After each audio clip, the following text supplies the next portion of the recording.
Pocas veces se reconoce el daño que las enfermedades periodontales pueden provocar a las personas más allá de la boca.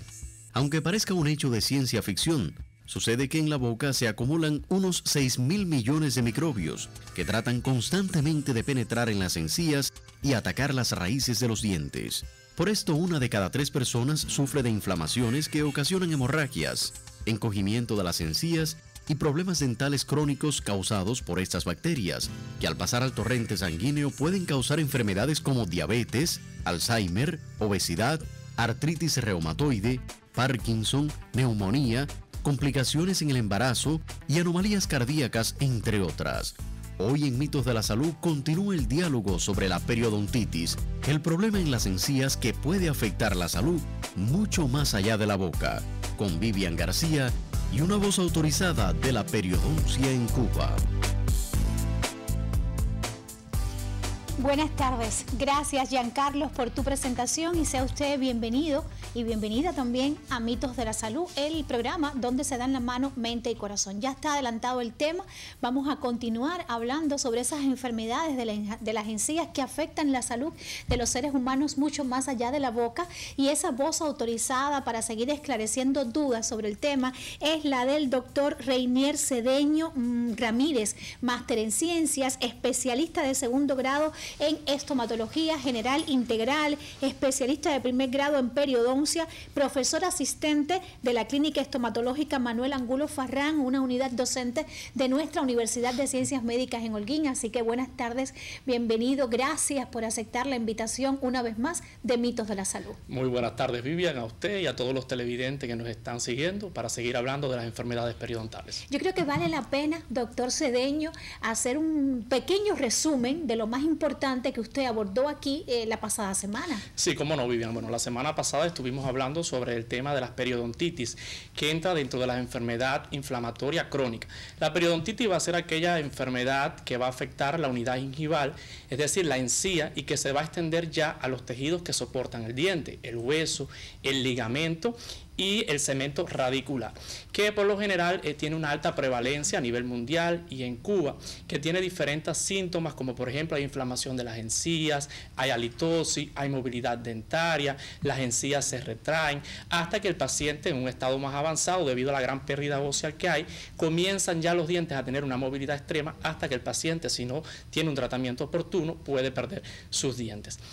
También el programa pasado hablábamos y llamaba la atención cómo esta enfermedad se relaciona con un sinnúmero de enfermedades sistémicas, dentro de las cuales están las cardiopatías isquémicas, específicamente el infarto agudo del miocardio. ¿Por qué? Porque todos estos productos inflamatorios que se producen entre las bacterias y la respuesta inmunológica del individuo logran pasar a través de los tejidos gingivales que están ulcerados, que están dilatados al torrente sanguíneo y pueden dar manifestaciones sistémicas, en específico con la cardiopatía isquémica, que su principal causa son por la aterosclerosis, es decir, por las placas de ateroma, y es a este nivel donde las bacterias y sus productos, es decir, las toxinas que se van a producir en esta interacción bacteria-defensa del organismo, van a tener su relación con el infarto agudo del miocardio. Incluso yo te comentaba que se habían logrado aislar microorganismos propios de la enfermedad periodontal, como la Porphyromonas gingivalis, en placas de ateroma. También estas logran pasar al torrente sanguíneo y adherirse a las células endoteliales, que son las encargadas de controlar el diámetro de las mismas para facilitar el flujo. De esta forma es como se relacionan de una forma general con las cardiopatías isquémicas y específicamente con el infarto agudo del miocardio, y que está comprobado científicamente a nivel internacional, nacional, y en nuestra provincia específicamente yo realicé un estudio donde estadísticamente existía una asociación significativa en los pacientes que tenían enfermedad periodontal y un diagnóstico de infarto agudo del miocardio. Bueno, el mito que nos unió la pasada semana está relacionado con las enfermedades de las encías, si son contagiosas. ¿Esto será cierto, será falso, mito, realidad? Pero hoy sí vamos a desentrañar este mito con el doctor Reinier Cedeño. Le invito a una pausa en la conversación para ir a exteriores ahora mismo con Giancarlos Cobas, y les recuerdo que tenemos en el estudio habilitado el siguiente número de teléfono, el 24 45 34 47. El saludo para ustedes en el estudio, también para nuestros amigos televidentes. Ya nos encontramos en exteriores para saber qué conocen las personas sobre el tema iniciado la semana pasada, que damos continuidad en la tarde de hoy. Acompáñennos. ¿Sabía usted que unos 6.000 millones de microbios tratan constantemente de penetrar en las encías y atacar las raíces de los dientes? Más o menos. No. Sí, ¿cómo no? Positivo. ¿Y sabes cómo contrarrestar eso? Bueno, sí, con buena higiene. Cepillarse las veces requeridas la boca, cuidar lo que ingerimos. Cepillándose bien los dientes y llevándose por todas las cosas que dice el médico. El buen cepillado. De arriba hacia abajo, hacia los costados. ¿Sabe usted si las enfermedades de las encías se transmiten de una persona a otra? No, yo pienso que no. No. No todas, hay algunas que sí en los niños sí se contagian. Sí. Tomatitis, por ejemplo, se les pega. Por supuesto, se transmiten, por la boca se transmiten un montón de enfermedades. Creo que sí. ¿Y cómo? El besuqueo. Por el contacto directo. ¿Sabe cómo pudiera también hacerle frente a eso? Bueno, desde la higiene, desde los controles. El tratamiento y mucha higiene. Estas son las opiniones que hemos encontrado en la tarde de hoy. Ahora devuelvo la señal a los estudios centrales. Continúa con Mitos de la Salud, el programa donde se dan la mano mente y corazón. Gracias Giancarlo, siempre oportunas las opiniones que ofrecen algunos de nuestros televidentes. Doctor, vamos a esclarecer algunas de estas explicaciones, respuestas que daban los televidentes, pero lo primero que yo quisiera saber, cómo, digamos, neutralizar esa descomunal agresión bacteriana que tenemos todos los seres humanos en nuestra boca. Ya. Bueno, Vivian, aquí muy importante, juega un papel la actividad individual de cada individuo, es decir, su cambio de actitud. Tiene que mejorar los patrones en cuanto a la higiene bucal. Un correcto cepillado dental, por lo que se recomienda 4 veces al día. Ahora, con este cepillado dental logramos limpiar la superficie de un 60 a un 70. El otro 30 o 40% hay que hacer uso del hilo dental, porque ¿qué pasa? El cepillo, por más que intentemos, no logra penetrar en los espacios interproximales y más en aquellos pacientes que tienen los dientes muy unidos. Y esto es clave porque por aquí es por donde se inicia la enfermedad periodontal.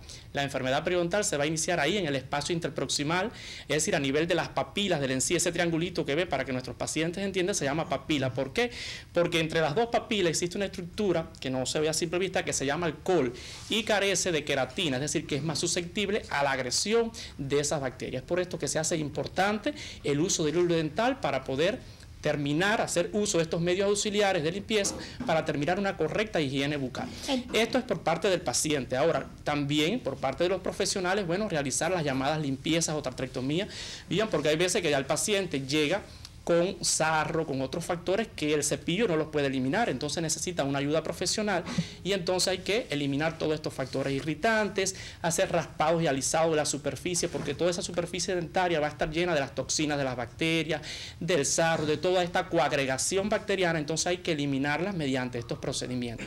Los pacientes también se pueden auxiliar de los listerines, de los colutorios. En Cuba y en nuestra clínica se prepara la clorexidina, muy importante, que una vez que el paciente realiza los colutorios de la misma, tiene una propiedad que se llama sustantividad, que permanece de 12 a 24 horas activa contra la acción de las bacterias. Entonces, están relacionadas la enfermedad periodontal con ese apiñamiento, por ejemplo, que usted dice con los dientes y con la malposición de los dientes, ¿no? Sí, Vivian, está estrechamente relacionada a estas maloclusiones de forma general, que dentro de esta entran el apiñamiento, las mordidas cruzadas, las mordidas abiertas.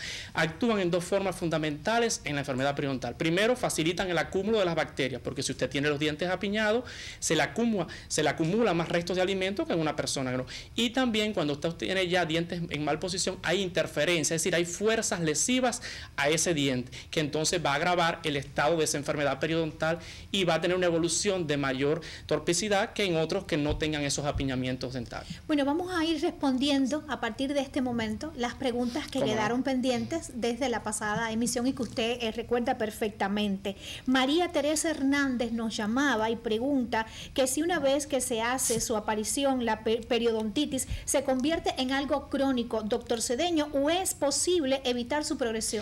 Vivian, como estábamos hablando, tanto la gingivitis, que es la superficial, como la periodontitis son enfermedades periodontales inflamatorias crónicas. Es decir, si usted llega en un estadio inicial, que es la gingivitis, nosotros podemos actuar, y siempre usted que tenga un cambio de conducta con la higiene bucal, que es fundamental. Recordemos que para que se establezca la enfermedad, tienen que estar presentes los microorganismos. ¿Y cómo los eliminamos? Con la higiene bucal. Entonces, es importante que el paciente, que es decir, que el individuo haga un cambio de conciencia en esto. Ahora, esa gingivitis que está en un estado inicial, nosotros la podemos tratar y detener, que no llegue a afectar entonces los tejidos que insertan el diente. Ahora, si ya llega a un estado más avanzado, igual, nosotros podemos detenerla, pero ya el paciente tiene una enfermedad crónica que durante toda su vida él va a tener esa susceptibilidad. Es por eso que en nuestra especialidad el paciente nunca se va de alta definitiva. Nosotros logramos inactivar, pero pasa a una fase que se llama fase de mantenimiento o terapia periodontal de soporte, que en dependencia de las características individuales de cada individuo y de sus factores de riesgo, nosotros decidimos si lo vemos cada 3, cada 6 meses, cada 1 año.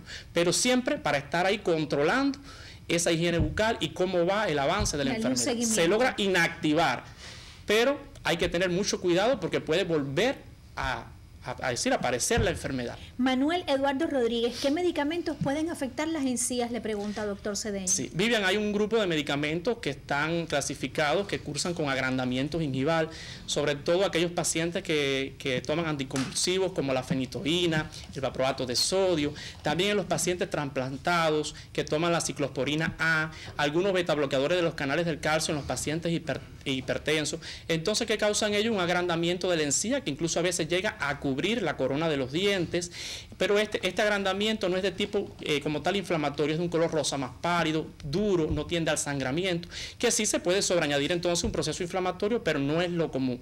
Otros medicamentos también es la citromicina, la carbamazepina. Muy importante aquí con el medicamento, en el caso de las mujeres, el uso de los anticonceptivos orales. Los anticonceptivos orales son hormonas sintéticas como el estrógeno y la progesterona. Cuando la persona comienza a ingerirlo, hay cambios y alteraciones en los tejidos gingivales que van a modificar la respuesta de esos tejidos gingivales a defenderse contra la agresión bacteriana. Incluso cuando se consumen más de 1 año y medio, ya comienzan a afectar el factor óseo y pueden acelerar la destrucción del hueso. Mire qué interesante. Antonio Velázquez, del municipio Bagua, nos pregunta que si la enfermedad de las encías, doctor Cedeño, encías superiores, pueden llevar a infecciones cerebrales e incluso la muerte. ¿Están relacionadas con lo que popularmente se conoce como el triángulo de la muerte?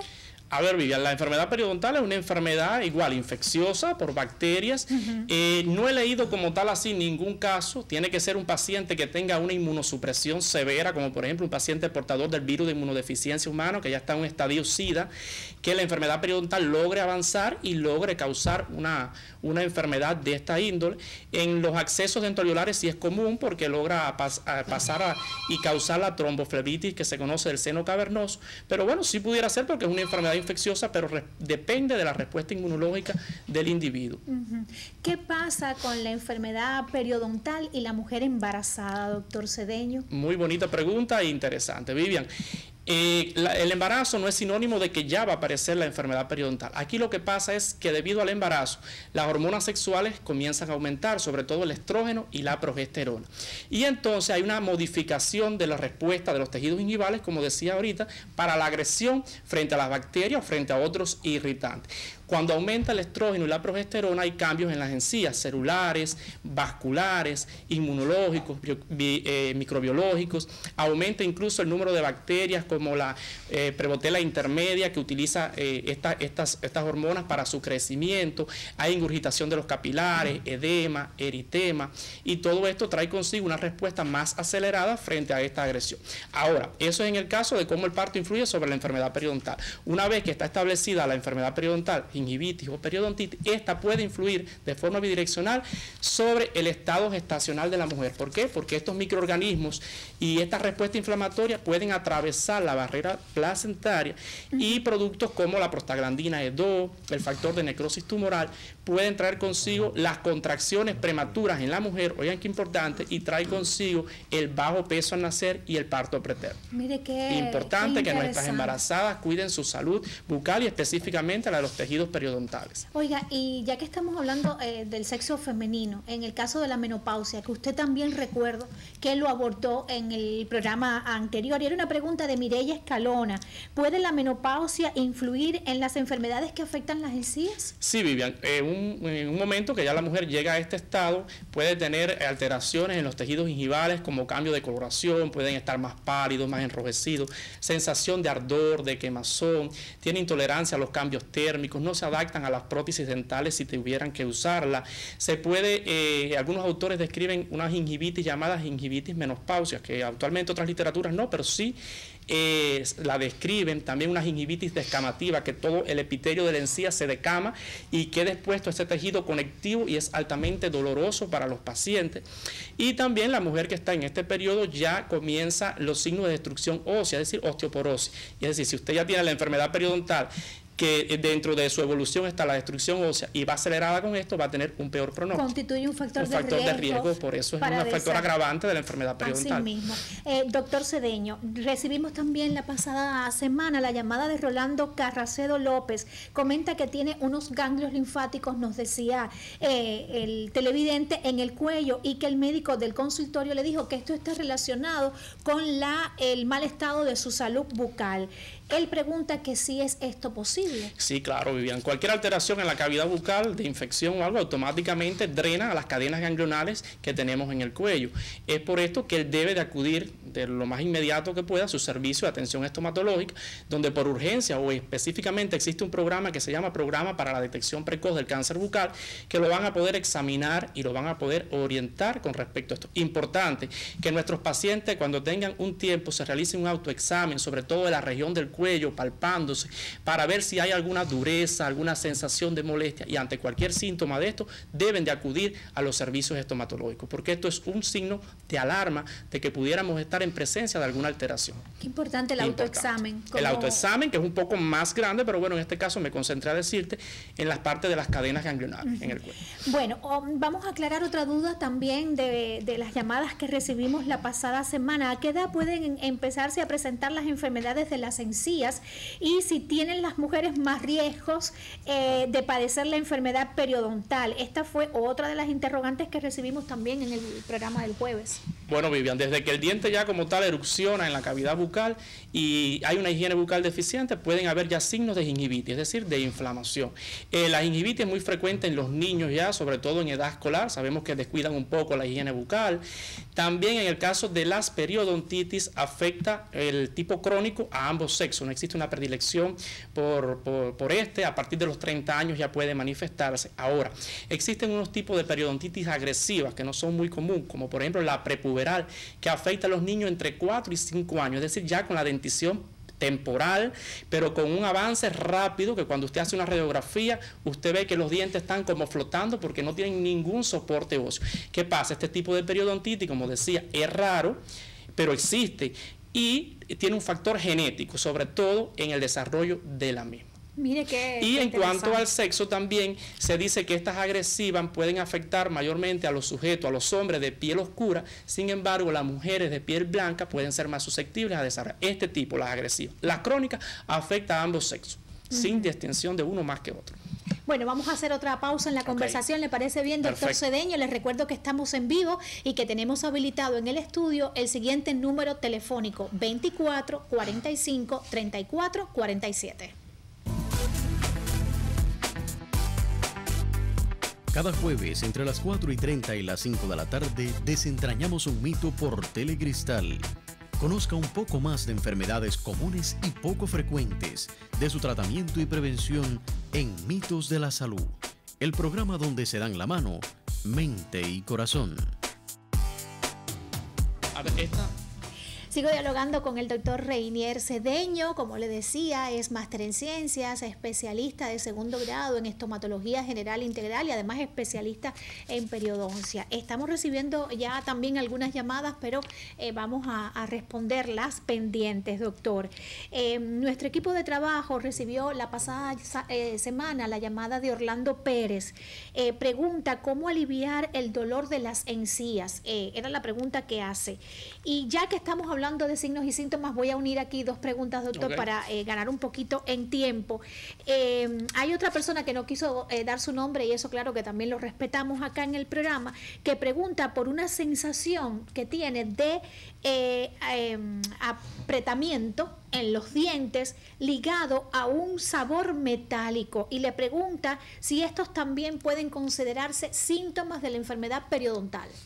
Muy bien, Vivian, como bien me preguntabas, en este caso el dolor como tal de la enfermedad que estamos hablando hoy, que es de la inflamatoria crónica, no es característico. El dolor es más de las enfermedades gingivales agudas, sobre todo la gingivitis ulceronecrotizante, la gingivoestomatitis herpética aguda. Y sí, el dolor en la aguda puede presentarse, y entonces, ¿cómo aliviar este dolor? Bueno, existen un sinnúmero de tratamientos, como por ejemplo el uso de anestésicos locales antes de ingerir las comidas, hacer colutorio con sustancias alcalinas que elevan el pH y reducen el dolor, como el magma de magnesio, el alucil, algunos protectores de la mucosa, como el llamado bálsamo ruso también. Podemos hacer uso de la láser terapia con parámetros analgésicos y antiinflamatorios. En cuanto a la sintomatología que el televidente nos refiere, esta sintomatología es propia, que es esa sensación de dientes apretados, lo recoge la literatura, incluso como si fueran estacas clavadas, ese sabor metálico, ese olor fétido, es característico de una enfermedad aguda, sobre todo se llama gingivitis ulceronecrotizante aguda, que va a estar dado por un complejo fuso espiroquetal, es decir, microorganismo, pero es decir, que está dañada la respuesta inmunológica ante el estrés. Es muy común más en aquellos pacientes que están inmunodeprimidos, en los soldados cuando están en el ejército, en los jóvenes cuando están en épocas de exámenes, que genera estrés y trae consigo que se desencadena esta patología. Mire qué interesante. Usted también la pasada semana nos habló de tratamientos y terapias que hoy se aplican para la enfermedad periodontal, pero Olga Sintes hizo también, Sintes Silva, su segundo apellido, hizo también una pregunta interesante que hemos traído al programa. ¿Qué tratamientos naturales pueden usarse, en este caso para la periodontitis, como alternativa en estos momentos donde en ocasiones no hay disponibilidad de otros medicamentos, doctor Cedeño? Sí. Nosotros en nuestro servicio hacemos mucho uso de la medicina natural y tradicional, donde para la inflamación de las encías científicamente está comprobado un sinnúmero de preparados, como el uso de la fitoterapia, el uso del llantén, del guayaba, el uso de la manzanilla, ya sean las diferentes formas de presentación, en tintura, en cremas, las aplicamos sobre los tejidos gingivales porque todas de forma general tienen propiedad antiinflamatoria, astringente, ayudan a cicatrizar. También hay preparados homeopáticos que contamos aquí en nuestra provincia con una red de estas farmacias, y también usamos como alternativa el uso de la láser terapia, muy importante. La acupuntura también se puede utilizar porque esta patología, cuando la llevamos a la medicina alternativa, se caracteriza por un síndrome de estancamiento de energía y sangre. Entonces nosotros mediante la acupuntura podemos lograr disminuir este fluido, esta inflamación que está concentrada ahí en los tejidos. Oiga, qué muy bien. Importante. Oiga, ¿se puede colocar implantes una persona que tiene una enfermedad periodontal? Buena pregunta, Vivian. Mira, la implantología hoy en el mundo tiene pocas contraindicaciones. Si usted logra inactivar la enfermedad periodontal, es decir, ya usted como profesional la inactivó y cumple los debidos requisitos, porque para colocar un implante debe quedar un espesor de hueso que lo pueda sostener a ese tornillo como tal. Sí, se puede, pero tiene que estar inactivada. Incluso en el mundo, y aquí se realizan técnicas donde se puede injertar, cuando ya la enfermedad ha causado mucha destrucción del hueso, se puede injertar, lo que hablábamos en el programa pasado, hueso para lograr esa ganancia. Importante, el implante también puede padecer pero en vez de periodontitis, de perimplantitis, si el paciente descuida la higiene bucal, y incluso el hueso se reabsorbe y llega el momento que el tornillo se cae porque pierde todo el proceso de osteointegración. Importante la higiene bucal en esto también. Qué interesante, pero no la persona piensa que tiene un implante. Ya tengo un implante, no voy a padecer. Pues no, padece de mucositis y de perimplantitis, que es el más avanzado. Oiga, Norma Ruiz le pregunta ¿qué tiempo después de comer es recomendable esperar para el cepillado de los dientes? ¿Es cierto que no cumple su función si se espera más de 15 minutos? Vivian, el tiempo para cepillarse se recomienda que sea inmediatamente que usted termine de ingerir los alimentos. Algunas literaturas dicen que ya a los 3 minutos de usted ingerir los alimentos, si no realiza el cepillado, ya se comienza a formar la agregación esta bacteriana o la placa microbiana de forma más científica y ya puede comenzar a causar daño. Es decir, se recomienda cepillarse inmediatamente que usted termine de realizar ingerir alimentos. Carlos Manuel Benavides nos llamó, nos acaba de llamar acá al programa. Le pregunta, doctor, ¿existe alguna relación entre bacterias presentes en la boca con alguna enfermedad o infección en los genitales? Tendríamos que estudiar un poco más el tema, Vivian. Sí hay, por ejemplo, enfermedades de transmisión sexual que sí se manifiestan en los genitales y también en la cavidad bucal, como el papiloma y otros virus también. Bueno, ¿la periodontitis es evitable? Le pregunta Rolando Martínez Soca. Bueno, sí, manteniendo higiene bucal, sobre todo un correcto cepillado, una correctos factores, es decir, una alimentación para mantener también un sistema inmunológico fuerte que nos defienda frente a esa agresión bacteriana. ¿Es o no contagiosa las enfermedades de las encías, la enfermedad periodontal? ¿Esto es cierto, es falso, es un mito o una realidad? Bueno, Vivian, de forma general vamos a centrarnos porque dentro de las agudas sí hay una que está clara contagiosa, que es la gingivoestomatitis herpética aguda, que afecta a los niños, que es causada por el virus del herpes simple. Ahora, de las que estamos hablando, que es de la periodontal inflamatoria crónica, específicamente la periodontitis, no es como tal que sea transmisible, porque estos microorganismos periodontopatógenos los tenemos todos los individuos como parte de la flora bucal. Ahora, cuando se rompe el equilibrio entre ellos y el mecanismo de defensa, ellos comienzan a proliferar y aumentan su virulencia, su capacidad de agredir. Ahora, ¿qué pasa? Usted y yo somos pareja, usted tiene una enfermedad periodontal que está activa, descompensado, con una carga bacteriana alta, y usted y yo llevamos cierto tiempo de pareja. Puede que usted me transmita esas bacterias hacia mí, pero que yo desencadene la respuesta depende de mi sistema inmunológico, yo desencadene la enfermedad. Entonces, usted sí puede transmitir los gérmenes, pero la enfermedad no como tal es transmisible. Depende de mi respuesta inmunológica, de las enfermedades crónicas debilitantes como la diabetes, como el virus de inmunodeficiencia humana, es decir, de mi sistema inmunológico. Gracias, doctor Cedeño, gracias por estos programas que usted ha dedicado para hablar de las enfermedades de las encías y cómo nos afectan más allá de la boca. Gracias por estar con nosotros, le invito a que se conecte dentro de 7 días para juntos desentrañar mitos de la salud. Buenas tardes. Buenas tardes. Próximamente este espacio abordará la púrpura de Schoenlein-Henoch, un trastorno que hace que los pequeños vasos sanguíneos de la piel, las articulaciones, los intestinos y los riñones se inflamen y sangren. Conozca aspectos medulares de este tema en próximas emisiones de Mitos de la Salud, el programa donde se dan la mano, mente y corazón.